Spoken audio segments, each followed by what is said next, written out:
I was originally offered a cochlear implant some 7 years ago, but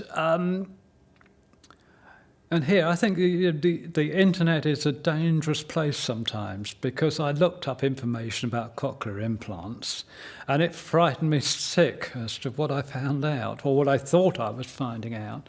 Things like, it looked like the operation was a real major one that lasted 5 hours, and you would end up with a great big scar right round your head, so to speak, and they'd be drilling bits out here, there and everywhere.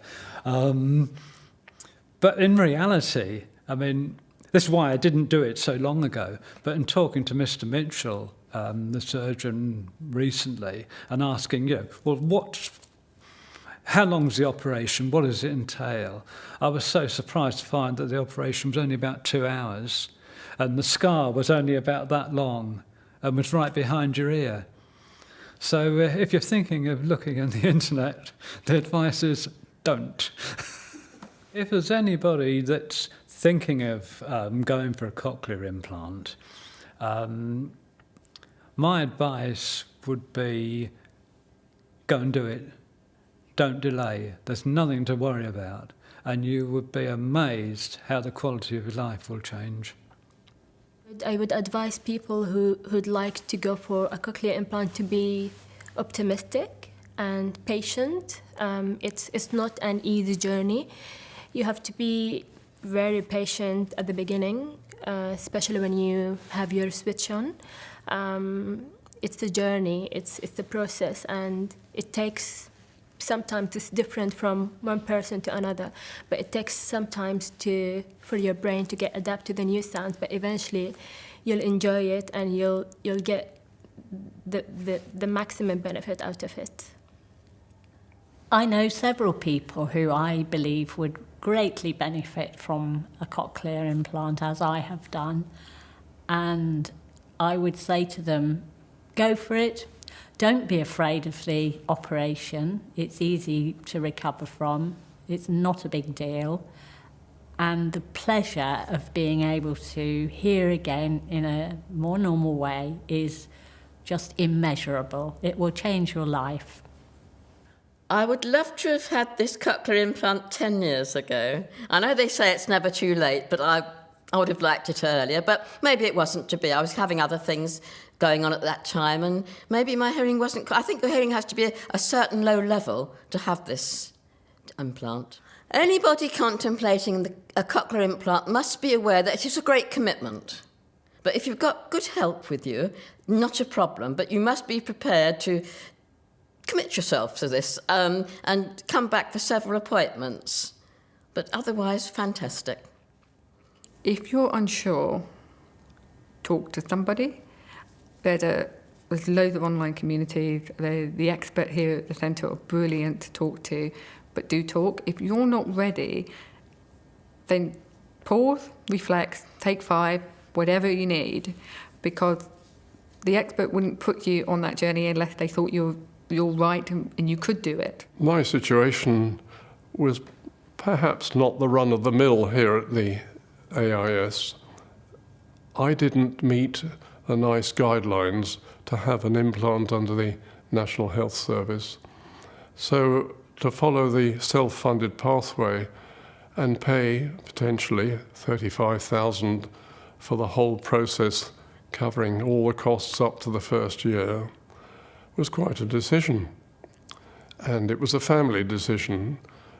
And in the end, yes, we went ahead and I benefited greatly. Now that I've been able to hear again, I've been able to join in with all sorts of previously inaccessible activities.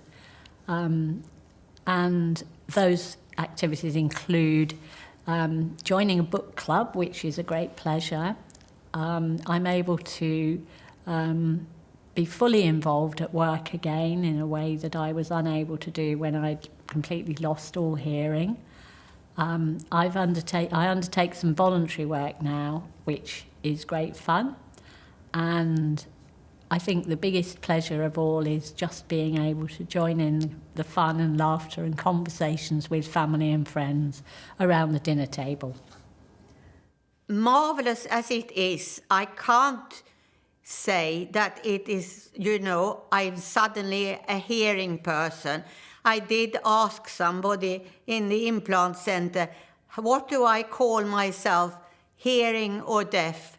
And she's very sweetly said, I'm afraid you will always be deaf, but you will hear that much more than you used to. I find being in a crowd very, very difficult.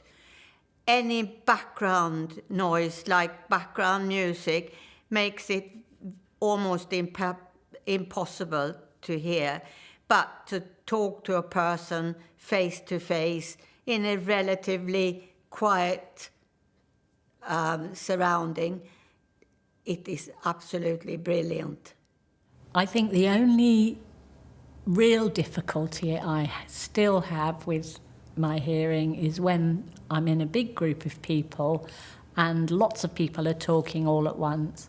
It's very difficult to focus on a single voice, and that's just something that is a drawback of using either hearing aids or a cochlear implant, I think. I find it difficult to hear in a crowded room. The background noise takes over the sound and I don't manage well, so I tend to avoid crowded places. Other than that, I think I manage very well.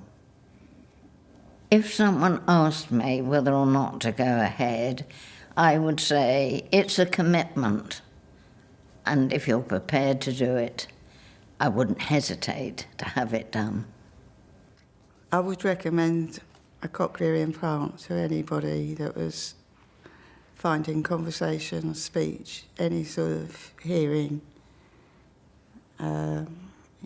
if they had problems with that. I was a complete coward when I was first offered